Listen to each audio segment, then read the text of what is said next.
PMP, PMI, PMBOK, or the PMBOK as a lot of people like to call it. PDU, what are these? What is this terminology? As someone who's new to project management, all of this could be Greek and Latin. In this very basic video, we will look into what all of these are. So stay tuned if you're new, if you're a new student of project management, if you're a new professional in project management, stay tuned and you'll get to know what all of these are. These are very important stuff. We are discussing these important stuff in this video. If you already know what these are and you're studying for your PMP exam, go ahead, do that. This is going to be very basic. I don't want you to be wasting your time. So, welcome to pmclounge.com. Let's get ahead. Let's get started. Let's look into all of these terminologies one by one. First of all, these all are registered marks of the Project Management Institute. No copyrights infringement intended, all copyrights acknowledged. These are registered marks of the Project Management Institute. We are only trying to spread the knowledge, spread awareness, let people know what these are. Let's begin with PMP. What is PMP? So, Project Management Professional. This is an internationally recognized professional certification of project management, of course. I say it all the time. PMP is the absolute gold standard when it comes to project management certifications. This is hands down the number one certification in project management in the world today. And subscribe to this channel because we are here to help you get through, clear your certification. As of March 2018, and this comes from Wikipedia, by the way. So as of March 2018, there are 833,025 active PMP certified individuals. So 833,000, that's the number of PMP certified project managers or PMP certified individuals in the world as of March 2018. So PMI, what is PMI? So PMI stands for Project Management Institute. This is a non-profit professional organization for project management. This institute is just for project management, although they do have certifications in program management, portfolio management, agile, business analysis, and whatnot.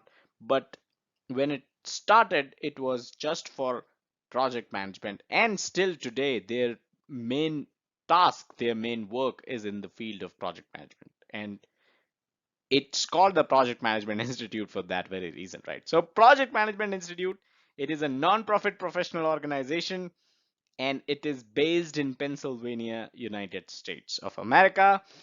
PMI, the Project Management Institute, they design and they supervise the PMP exam, the PMP certification, right? So PMI are the ones who supervise and design and design the entire question paper for your PMP exam.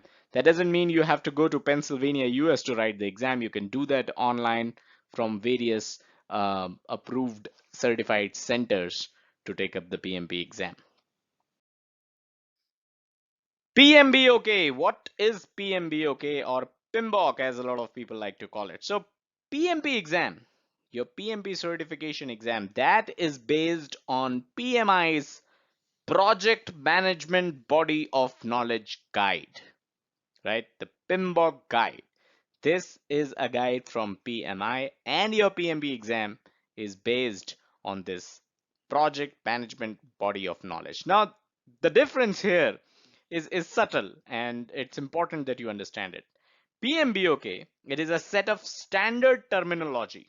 So the standard terminology that you should be speaking uh, as a project manager, right? So when you tell someone about scope creep, somebody else should be able to understand what scope creep is. And if both of you understand what scope creep is, you are basically speaking the project management language. As project managers, as organizations go global, it is important that people speak the same language, right? So the PMBOK is a set of standard terminology. So all of these standard terminology is available in the PMBOK. And then there are guidelines, which is also known as a body of knowledge, right? So PMBOK is essentially the set of standard terminologies as well as the guidelines, which is known as a body of knowledge. Now, this body of knowledge, it evolves over time. You have to understand this point. Body of knowledge, these guidelines, right? These are the best practices of the industry. These are what is prevailing in the industry, what is working on global projects today, right? So these guidelines can evolve over time, right? So this body of knowledge, I'm talking about the last sentence on this slide. This BOK, the body of knowledge, it evolves and it is presented in a guide, which is a book. This guide is known as the PMBOK guide. So I hope the difference between the PMBOK guide and the body of knowledge is clear here, right? The PMBOK guide is only a guide that gives you the standard terminologies as well as guidelines, which is a body of knowledge. These guidelines evolve, these guidelines change. This body of knowledge constantly changes for the better. So the PMBOK guide, although contains the body of knowledge, but you cannot be 100% sure that it has all the materials of the body of knowledge in it. And that is one of the reasons why the PMBOK guide updates every 4 years. The latest one is the PMBOK edition 6th, which is out now, right? So your PMP exam is based on the PMBOK guide, but remember, the body of knowledge keeps updating itself. It is what is prevailing in the industry. Let's talk PDUs. What is PDUs? So PDUs stand for Professional Development Unit, and PDUs are the measuring unit to quantify the professional development. So how do you know somebody has developed professionally? You might as well ask, how many PDUs do you have, sir? So the thing is, one PDU is equals to 1 hour of learning or activity.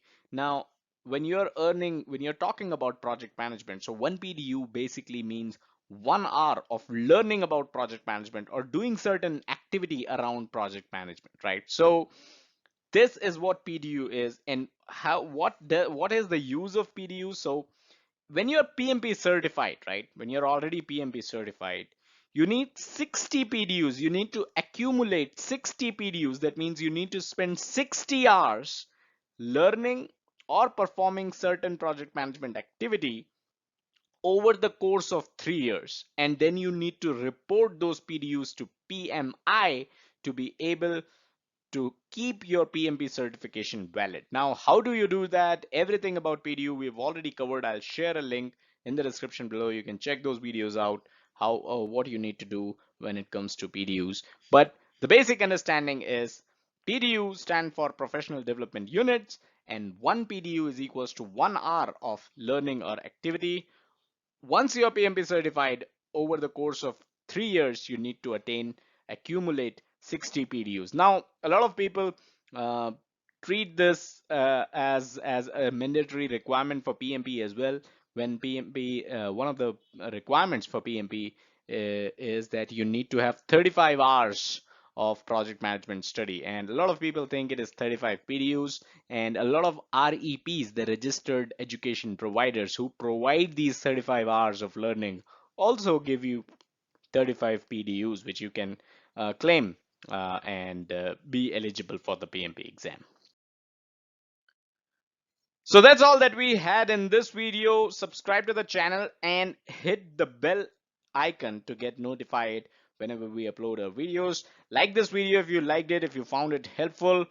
Our social media handles on YouTube, Facebook, and Twitter is PMC Lounge, so check us out there. And as always, don't forget to check out the website pmclounge.com, your #1 free resource for PMP and other project management certifications, as well as project management industry information. Thank you.